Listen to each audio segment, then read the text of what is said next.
السلام عليكم ورحمة الله وبركاته. النهاردة بإذن الله هنبدأ في تالت فيديو معانا وتالت حالة معانا بعد ما خلصنا أول حالتين.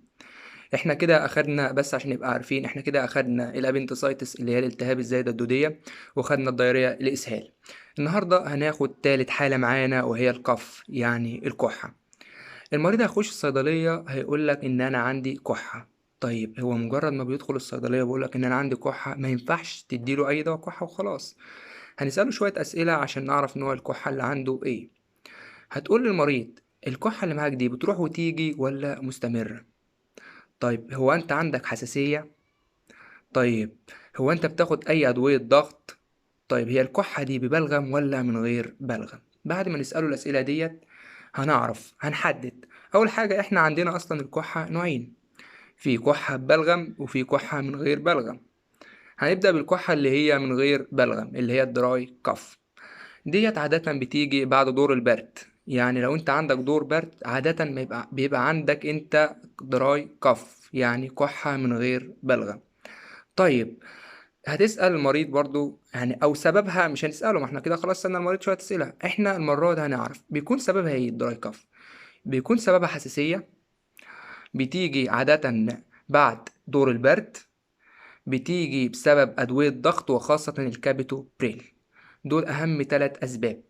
هتقول للمريض ايه؟ أأمن حاجة هنديها له بعد ما عرفنا كل الحاجات ديت، هنديله دواء وهو مشهور ومعروف اللي هو أوبليكس. أوبليكس ده دواء آمن مفهوش أي حاجة، يعني هنديله أوبليكس. طيب لو كانت اللي جايلك دي واحدة حامل وبرضه عندها دراي كاف وقالت لك إن هي عندها كحة وهي من غير بلغم، هتديها ايه؟ هتديها بنتا ميكس، دي هتاخد منها معلقة 3 مرات في اليوم. لكن لو كان مريض سكر وبرضه بيقولك ان هو عنده كحة من غير بلغم، هتديله بيكتا برو. كده احنا اخدنا كل حاجة في الدراي كاف. هننصح المريض شوية اسئلة بس هنسيبها دلوقتي ونخش على الكحة اللي هي ببلغم.